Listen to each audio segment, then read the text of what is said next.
Magandang araw sa inyo lahat, lalo na sa inyo grade 10. This performance or demonstration will begin by introducing me and introducing our subject.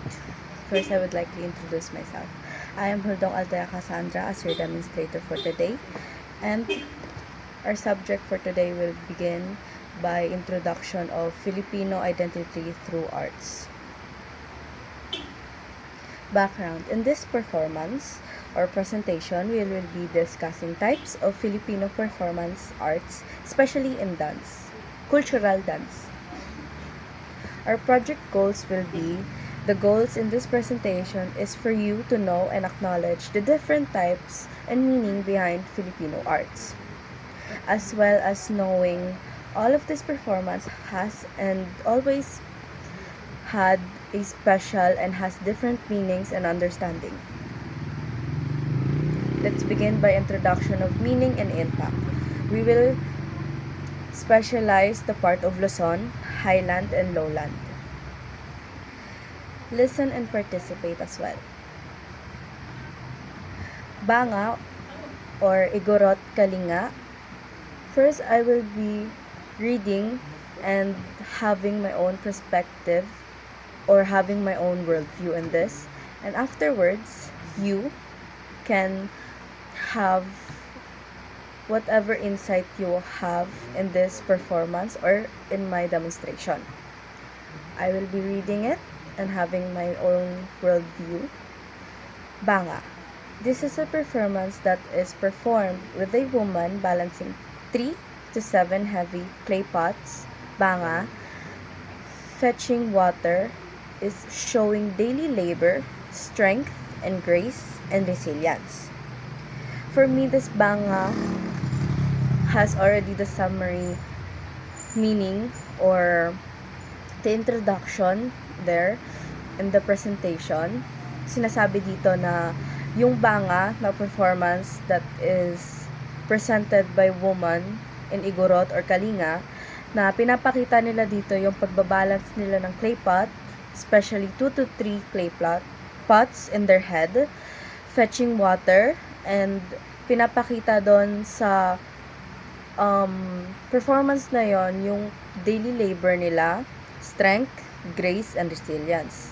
Its impact, it has an impact that it preserves indigenous identity, thus it honors women's vital roles, symbolizes Filipinos' endurance.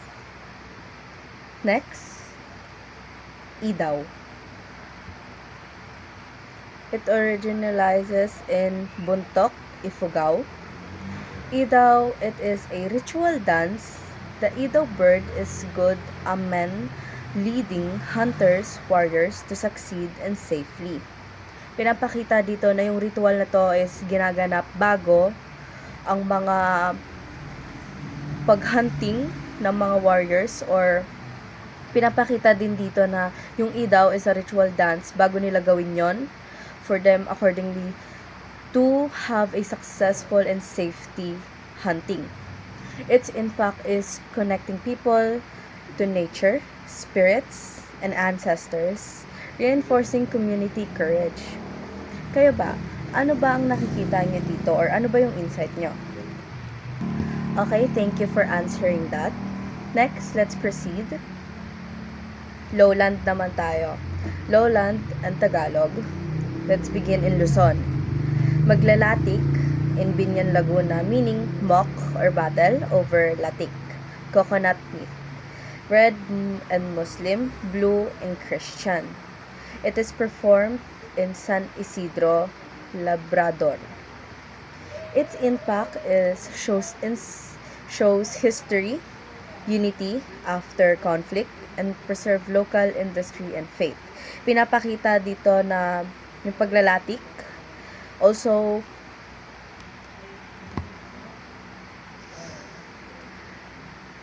next, let's proceed.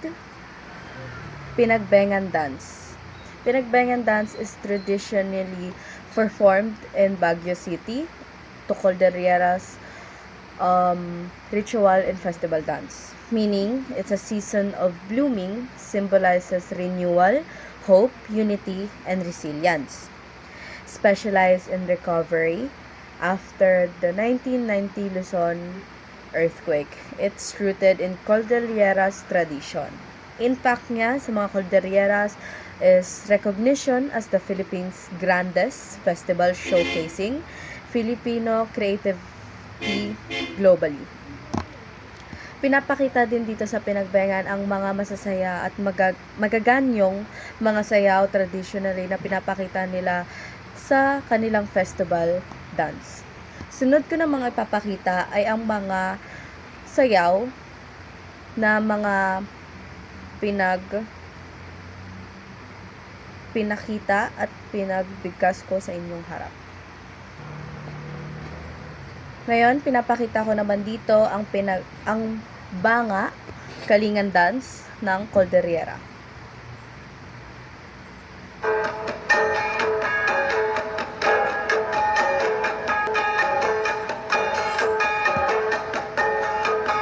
Nakikita dyan ang pagbalance nila sa banga sa kanilang ulo habang sila ay sumasayaw.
Pinapakita rin dyan ang kanilang masiyahing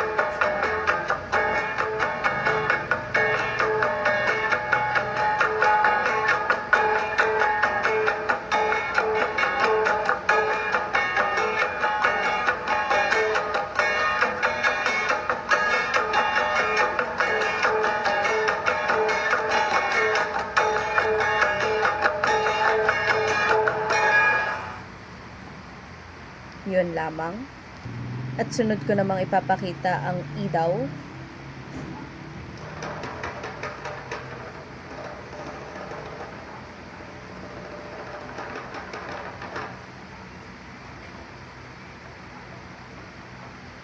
Makikita dyan ang kanilang pagsayaw.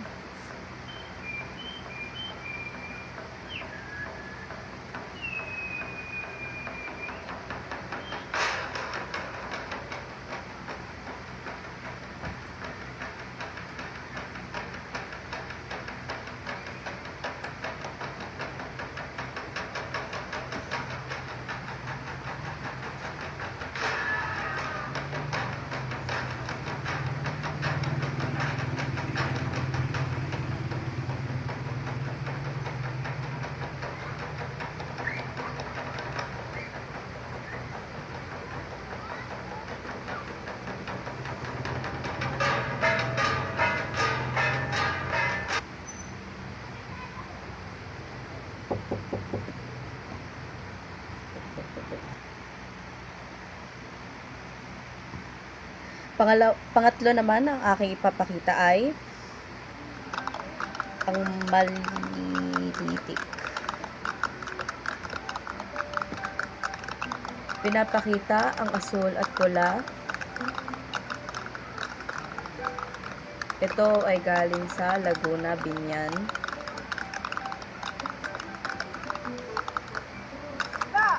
gamit ang coconut head shells.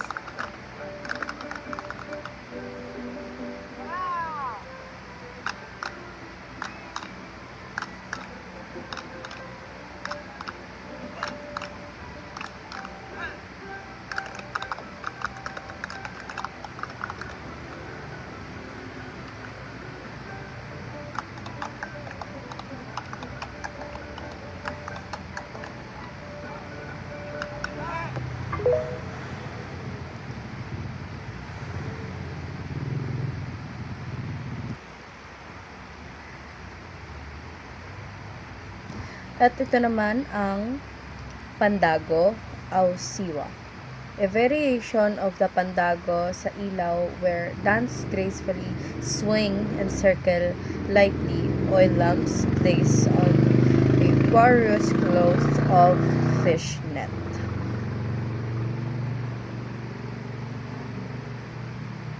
Papakita ko naman sa inyo ang pandago dance.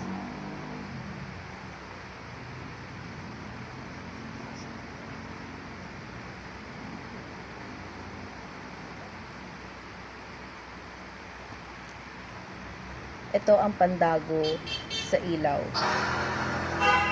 Pandago sa ilaw.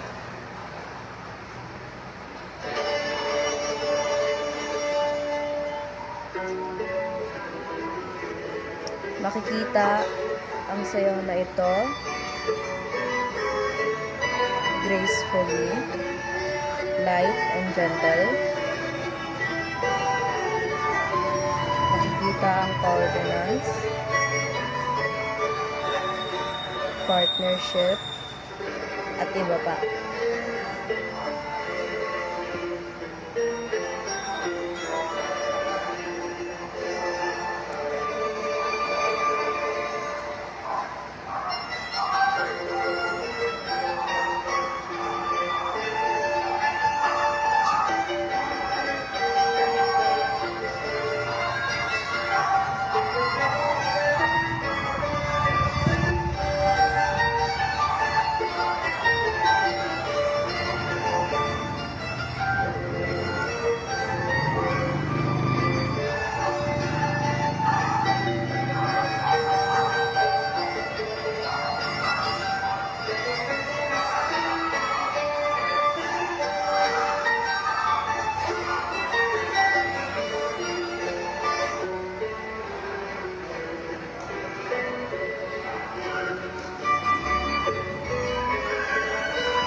Pag-switch o ang pagkalipat ng kalalakihan sa kababaihan.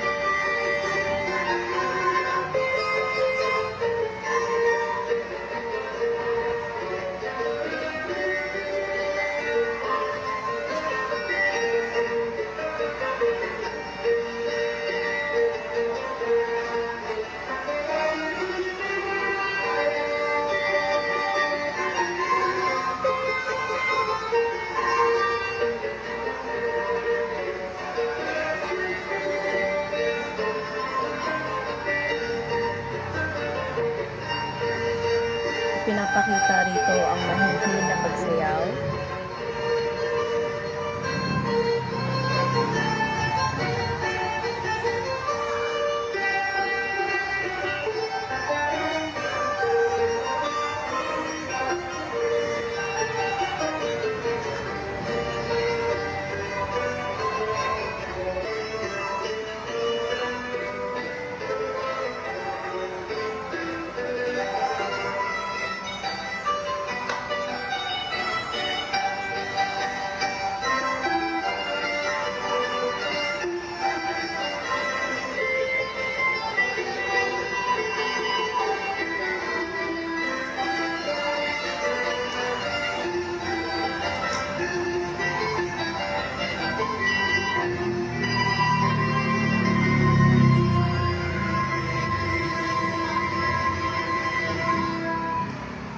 Pandago sa